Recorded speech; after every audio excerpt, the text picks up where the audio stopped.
What's up, Wargamers? Welcome back to World of Wargaming. Thank you so much for stopping by today. Today we're going to play another skirmish game, another one of my very top of my list of skirmish games that I've played. I'm not saying there are not better games out there.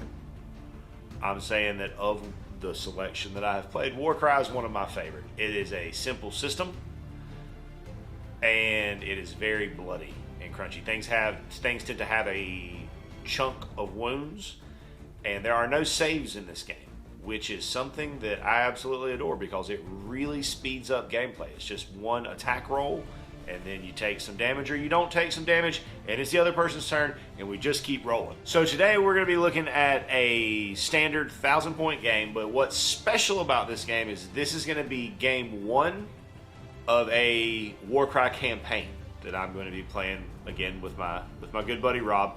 I'm going to be playing the Iron Golems because I've had that team painted for a long time, and I've only ever actually gotten to play them once, because whenever I would do a demo game or anything like that, that's the one that people would pick. I guess I did a good job. I guess they look cool. Whatever the reason, I've had them painted for a long time, and I just never really get to play them. So I'm going to be playing them, and we're going to see how it goes. I understand that they're not, straight out of the box. There's no amendments. There's just what was in the initial starter box forever ago when that came out. No amendments or anything like that. So I know it's not the best list. And as we all know, skinks can be gross in this game. If the crit fish are biting,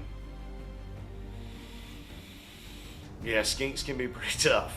So we're going to be playing over the next, however often we can get games in and I can get them cut together and edited and uploaded to y'all. We're going to be playing games in this campaign. Now remember that, or not remember, but let me inform you rather, that if you are not currently subscribing to the Patreon for the channel, and you'd like to, there's a link to that down below, but one of the tiers within the Patreon allows you to name a character in any of the narrative campaigns that happen to be going. And I plan on getting several going. So if that's something that, you'd like to support the channel and that feels like something you might be willing to do, I can always, dump somebody out of the roster and recruit somebody new in, within the bounds of good taste, of course. But I digress.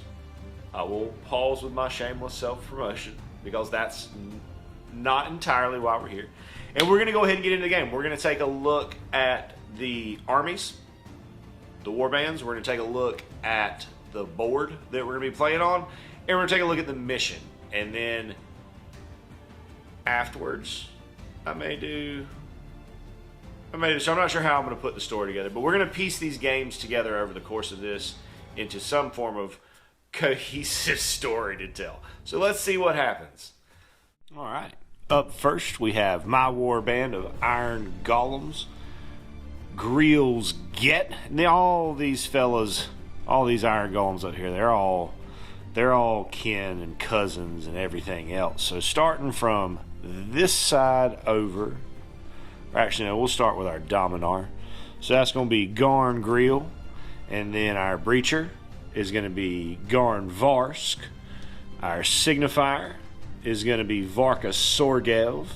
The Drill Master is Sever Stalis. Our Legionary with Bolus is Vas Varsk. Our regular Legionary is Bruges Sorgev. And then our other Legionary is Bruges Greel. He's this guy's little cousin. His mama said he had to come with him or he couldn't go. And then we got our Armator, Voss Greel. And that is going to be the Iron Golems team going into this campaign. My team is going to be the Sotek's Chosen. I've got a Skink Priest in the front right here with a little blue guy with a staff. He is Igatik. We got a dude with a blowgun called Zehuti. Got another guy called Napolati. Good name. The Razor Dawn is named Zetok. The handler is named Izpik. And then we have a bunch of meteoric javelins and shields. Names going TikTok, Quetzaluli, Ichitachu, Makotl, Wanizi, Okotli. And I will butcher those names as much as I please. This is the board that we will be playing on today. Got a good, solid, just wall of ruins running diagonally across the board.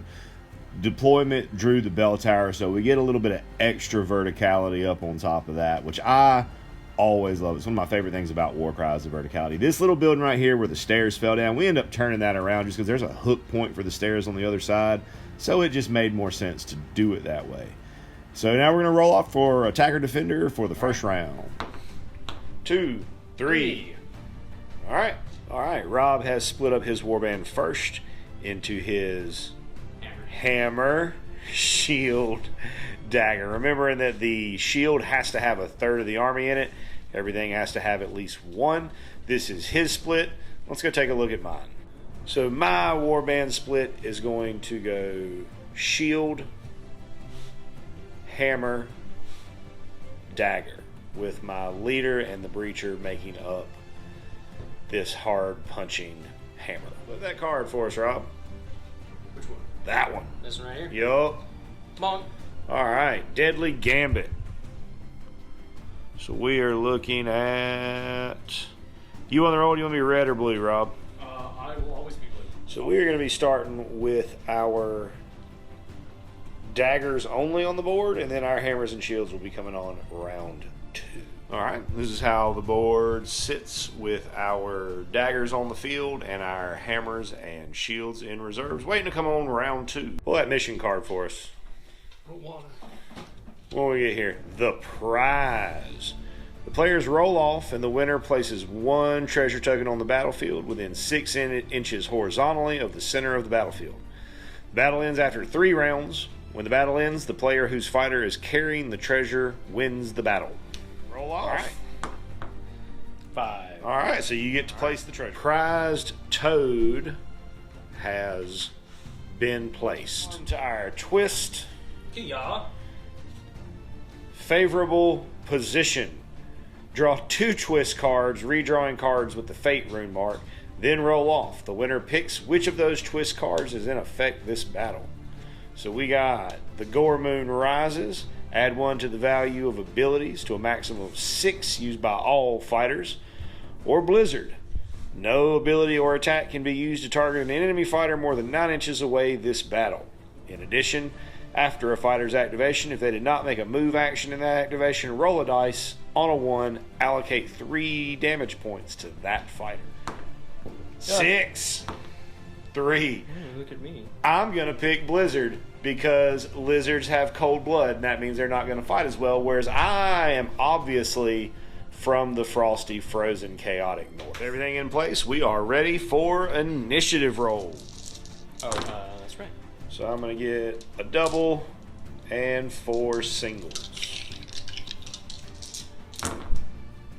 Whew. See a triple and a double. All right. And 1 single. So I currently have the initiative. Okay, so with 4 singles, I have the initiative for turn 1. I'm going to use my wild dice first to make a double out of that 4. All right, and Rob using his wild dice to make a quad out of his 5. All right, so first activation will be me, and I'm going to double move this legionary.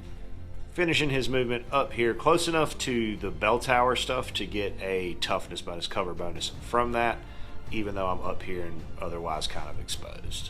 Going on to Seraphon's first activation. So Rob's going to activate this skink and use an activation to pick up the prize toad. And then he's going to shoot at me because I'm within 9 right here. And he is then going to use his quad to rampage and bonus move away. All right. So I was toughness 6 right there, 5 base, then +1 for the cover. He needed crits to do anything. So the quad would have also given him a bonus attack action. However, where he's landed, he doesn't really have line of sight to get that shot off on anybody. I'm going to double move my Legionnaire with Bola this way, making for that doorway. Ending right there. Kind of getting where he can peek through, but not quite enough to huck a Bola at that skink. Yep. So this skink is going to use Onslaught to shoot it. This guy needing crits. Strength 3. Toughness 6. Toughness 6. Double check real quick. Yep, so 6s. There's a 6. 1 6 for how much damage? 4 damage. 4 damage. Ending up right there. Peeking up. I'm going to activate her, and I'm going to double move up here, and then I think I might be able to have range to at least chuck a Bola at that. All right, so I'm going to spend one of my doubles for Bolas. So I need a 4-up. So that'll be 2 4-ups, so that will be 1 damage each to that skink. I am out of fighters for this round. Rob has this skink remaining. What do you want to do with that skink, Rob? I'm just going to double move him. Okay. To here to block that doorway. All right, sounds good. That will do it for round 1, as we are both out of activations. Gonna get some reserves set up and then do our initiative roll for round 2. Coming into round 2, this is what it looks like with all of our reserves walking onto the board. My shield, my hammer, his shield, his hammer, and now we're ready for an initiative roll. Seraphon gonna get a double and 4 singles. Beautiful. Okay. That's what I like to see. I'm gonna be getting double and 4 singles. Since we are currently tied, we will roll off for the wild dice placement. I got a 1. You 2. got a 2. All right, so you get to place your wild dice first. Being cheeky and made a single. I'm going to make a double. Okay, so first activation, Seraphon. What do you want to do, bud? I am going to do that thing where this Razor Dawn shoots you a bunch of times and cry. Okay. So Razor Dawn into here. Yep. Okay. Strength 3 on toughness 4. Yep, on toughness 4. So you would need 5. Yes, sir. Nothing. Nothing. All right. Okay, run it back. 2. 1 and a crit. So how much damage? Total of 4. Total of 4 damage. Because the Razor Dawn did not move, it has to take a Blizzard test for the twist for the game. I love that I picked Blizzard against lizards. Yeah. All right, he's safe. He just didn't want to roll a 1. So I'm going to use my 4-inch move to, I think, to jump out here all cinematic like and come bring my club down on this lizard's noggin for not paying the tithe. And because I jumped down from that height, I have to take a fall test. I'm good. 2 attacks, 3 strength 3 on toughness 3, looking for 4s. 2 hits for a total of 2 damage. Activating this skink. What you gonna do with that skink? I'm going to use my double to add 1 to the move characteristic. Okay. So now he moves 7. Okay. And I'm going to do some double move shenanigans. Okay. So making it up to the edge and then jumping off 7. Jump off 7. So it looks like it'll put me right about here. Got you. Yeah. There you go. Action pose. Action pose. If he takes any damage from jumping from that height. I sure do. Ooh, he does. All right, so roll that dice again for the impact damage. 4 will be 1 damage. Since I've been provided this opportunity, I'm going to be moving into attack that skink. So I'm going to move, and I may use an ability here. Give me a second, let me check. So I am going to use a double for onslaught to give me an extra 1 to my attack. Toughness 2 on strength 3, looking for 3s. Huh. So 1 for 1 damage. I'm going to activate this guy, and he's going to double move to get into combat over here. Okay.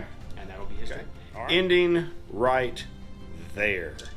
I am going to activate... I think I'm going to activate this fellow and just probably double move him that way. Rob says he's going to do the easy thing, but he won't. He wouldn't tell me what it was. I'm going to double move. Okay. Spoilers. To here. Then I'm going to double move to right here. All right. Seems legit. Voss Greel is going to get his little stumpy legs pumping, and he's going to move 6 inches this way. Ending right there, looking through the ruins, peeking in, trying to come around, maybe catch a flank on these guys. Activating this is a skink priest, right? It sure is. All right, and what's that skink priest going to do? He is going to move up and be just within 7 inches so that he can throw a blast at that boy. Okie dokie. So 2 strength 3 attacks. Here we go. Toughness 4, looking for 5s. That is Nothing. not anything. Awesome. Going up right there to hang out with his little legionary. What you thinking about for your next move there, Rob? Well, I think we're going to do this thing where I move up with this shooty boy. Not a shooty boy. Oh, yeah, shooty boy.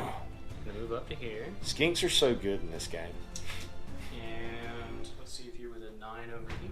You sure are. I'm going to take 2 shots, strength 3. Needed Toughness? 5s. Correct. That is not nothing.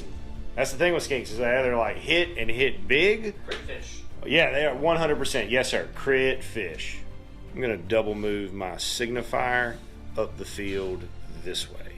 So I'm going to move my breacher up, I think, into this guy. I'm not going to be able to hit him this turn, but I'm going to be able to put a whomping on him next turn and then should be able to ending the movement right there in base to base with that. So this skink is planning to attack this legionary and then disengage away from it. Strength 3 and toughness 5, so looking for 5s? Yep, that is correct. Okay, here we go. Nope. Nothing. And then your disengage movement. Go directly over here. And we're apparently going to take that guy with me. Oh no. Alright, good stuff. My leader that way. Consolidating my forces to try to get over there and maybe do something. I'm going to use a double here for... no, never mind, because I only have 1 double left. Scratch his double move right there. Game plan, activate this guy. We're just going to do that thing where I run real fast because you got to go fast. Because skink. Finishing that double move right here just inside of 1 inch of him. I don't know why he wanted to be there, but that's where he wanted to be, so we're going to go with it. I think I have 2 activations remaining. He didn't activate yet?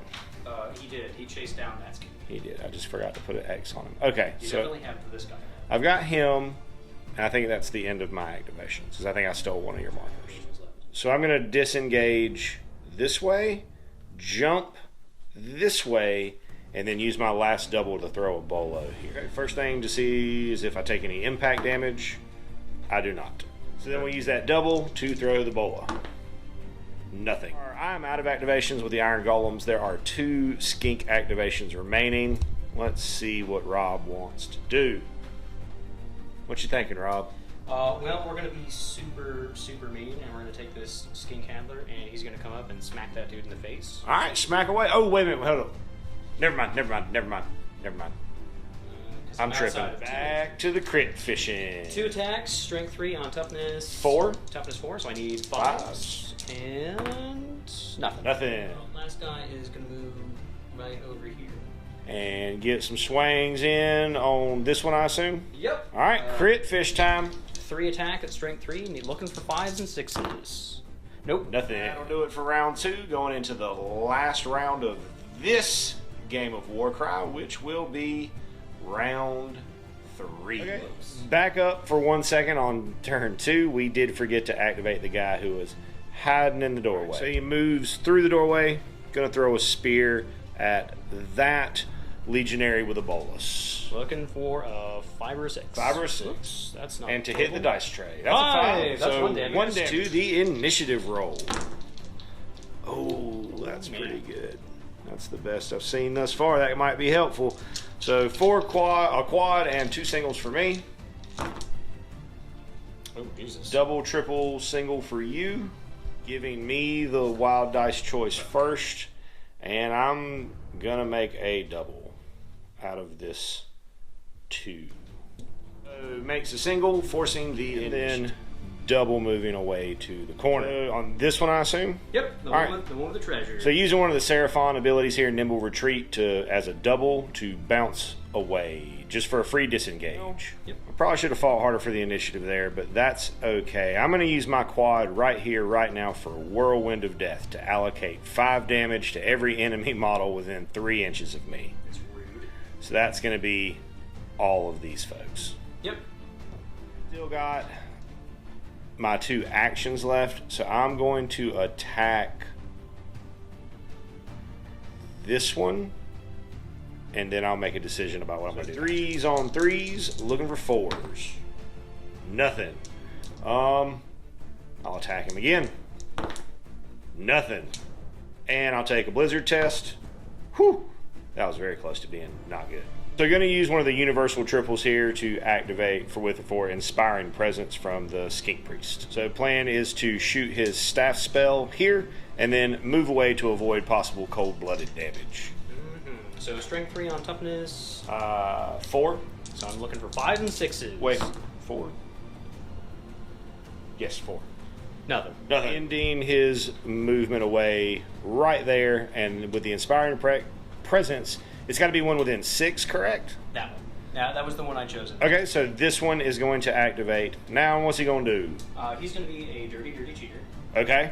And he is going to move up to this guy. Okay. And he's going to do this thing where he attacks him. All right, let's do it. This 4, I'm looking for 5s and 6s. That is a 6. That's a 6. That's a crit. How much damage? I believe 5? it is 3. Me, at this point, I don't think I can win, but what I can do is try to kill as many lizards as I can to potentially affect what happens in the next game. So I'm going to move here and swing it. I'm going to use my final double here for Spine Crushing Blow, the unique double for my leader. And it's going to add this value of 2 to the strength of the attack, which is going to make me wound on 2s. I have 3 attacks. Looking for 2s. That is going to be all hits. 2 damage each. That is 6 damage total. He dies. Sweet. Honk. Dead skink. Razor Dawn going next. Double attacking into who? This bad boy. Into the, okay. Okay. Yeah. We're going to speed dice it, so since he's going to double attack. 5 attacks each at strength 3, so 10 attacks coming. Looking for 5. Looking for 5s. 1. 1. Wow. For 1 damage. That is not good. Down to 11. But this goes to 11. No. Blizzard check since the Razor Dawn did not move. Safe, but frosty. I'm going to let Stumpy continue his run around. Move 6 inches, bringing him right to the doorway. And as we were just discussing, like, this guy's the real reason that there's no skinks on this whole side of the board. Guy's got 2 hammers. I can't deal with that. I may not have the toad, but I at least have gotten the skinks more or less out of my community. So Door Skink is finally moving up and away and getting into the fray over here against my, oh my goodness, what is this person called? Drill Master. Severstalis, the Drill Master. At strength 3 on toughness 4. 4, so 5. 5s and 6s. That's a 1 6. 6 for 3 damage. I want to say 3. Yep, 3 damage. Down to 9. 8. Down to 8. Math is hard. Double move this fella up the stairs and probably make a little jump off. High wire parkour, landing right there. Do need to take an impact test though. Not a 1. 3 is not a 1. I'm good. Okay. Double attack from this skink into the Drill Master. Yeah. 4 attacks. Looking for 5s and 6s. Crit fish. Nope. Nothing. Not today. Blizzard No, test. He's good. He is We super like the warm. sword. There's nothing that I can do over here that's going to have any effect on this game. So I'm going to take my action with the Drill Master, and then I'm going to offer up the handshake and concede because there's just nothing else that I'm going to be able to do. I'm not going to be able to catch that skink and get the prize toad back from him. So I'm going to do his attacks, see what kind of damage I can roll, and then I'm going to shake Rob's hand. So first attack, I'm going to use his ranged attack to attack this one, and then we'll see what happens for the second attack. 4 attacks with the bolus, looking for 4s on 3. I'm sorry, toughness 3. So looking for 3s. Yes. Let's It's going to be 2 hits and a crit, which will be 4 damage. Sweet, dead skink. Next attack, we're going to do the same thing, the range, the 3-inch weapon into this skink, who is also within 3 inches. See if I can't take him out as well. At least slow down his progression a little bit. That's a hit and a crit, which is 3 damage. Kill that guy. And at that point, I'm going to shake Rob's hand. We're going to destroy the board. It's okay. These things happen sometimes. We got a little bit enthusiastic. I think everything's okay. We're going to clean that up a little bit because Kaiju Rob came through. And then we're going to do a little bit of post-game. All right. It feels good to play a game of Warcry, y'all. I've not played any Warcry. That was the first game in, oh man, I don't know, probably a couple of months. And me and Rob were playing pretty regularly there for a little while, and then got into some other things, playing some Bolt Action, playing some Rain in Hell, playing some of the other games that are out there. But it feels good to circle back to Warcry. Y'all, I love this game. This, in my opinion, this is the greatest game Games Workshop has ever made. If you think something different, let me know what you think it is in the comments. If you agree with me, let me know in the comments that you think I'm right and that you're on my side, because I love this game. It's simple. It's simple enough to be really bloody and fun, but there's enough going on with the abilities and the random, what you might have access to each round to keep the tactics and the strategy interesting. But that's maybe a talk for another video. I'm getting away from myself. Let's get into what we came here to do, which is to handle the aftermath sequence from this battle that Greel's Get have just fought against Sotek's Chosen. So the aftermath sequence for Warcry is pretty straightforward. First things first, we're going to get some glory points. I am not going to get very much. Glory is a pretty hard commodity to come by in these campaigns, especially if you're not winning. But I took part in a battle, so that's 1. Did not kill his leader, did not kill a third, didn't kill 2/3, didn't kill all of them, didn't win. So I'll get 1 glory point for our first battle. It takes 10 glory points to dominate a territory, which I do not have. I'm not going to be making any reinforcements. I'm not going to be making an additional search roll. No one on my team died, however. No one was removed from play, so I don't have to make any injury rolls either. Now, Destiny levels, on the other hand, those I do get to roll for. Destiny levels are a way to get your models a free reroll. You can have up to 3 of them, and if you use it during a game, it replenishes itself after the game during the aftermath sequence. So for every fighter that I have that didn't die, I can roll a dice. And on a 6-up, they get a Destiny level. So starting with Iron Greel, the Dominaran leader. No. For Gorn Vasek, the Breacher. No. For Varka Sorgev, the Signifier. Yes. Okay, Varka. For Sever Stalis, the Drill Master. No. For Voss Varsk, the Legionary with Bolus. No. For Bruges Greel, Garn's cousin. No, but almost. I saw a 6 there for a second. For Bruges Sorgev, Varka's little brother. No. And for Voss Greel, the adopted half-brother of Garn. No. I don't want to add or remove any fighters at this point. I do, however, get to search for an artifact. So let's say the blue dice is going to be my 1s, the Pop-Tart is going to be my 10s. So for my 10s, 2. Okay, so I'm getting something. Oh, let's roll it in the tray. 1, 21. That will be a healing potion.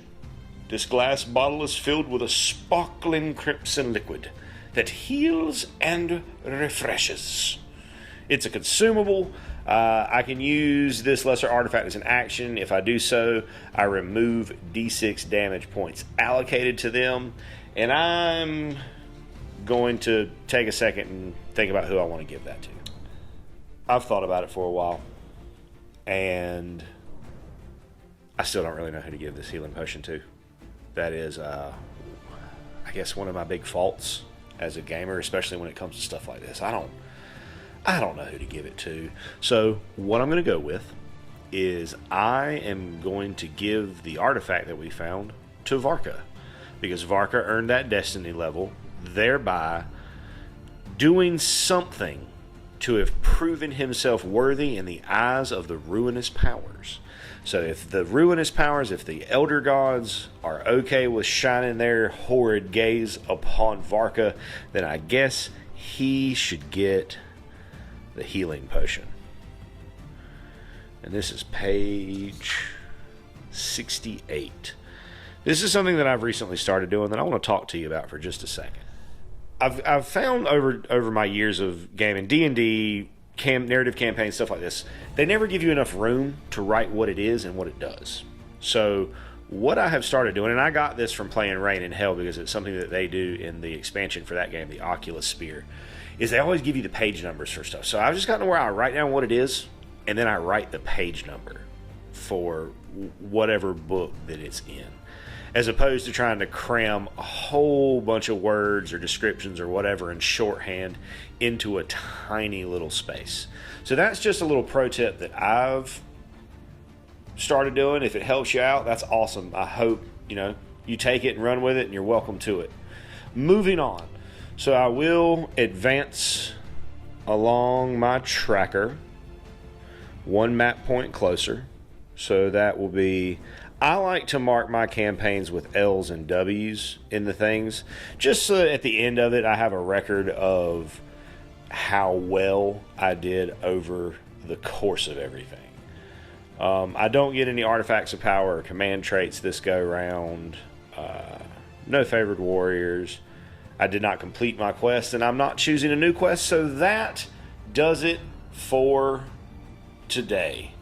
Thanks so much for stopping by World of Wargaming to roll some dice and punch some stuff in the face with us. See you next time. That does it for today. Thank you so much for tuning in to World of Wargaming. If you've enjoyed the content that you saw today, consider hitting that like button for me. If you want to see more content like what you saw today, consider hitting that subscribe button and hitting that bell for notifications so that you get alerts whenever I post new content. And if you liked what you saw so much that you would like to contribute to the continuation of it, then check out the description below. You'll find a link to the Patreon account for the studio.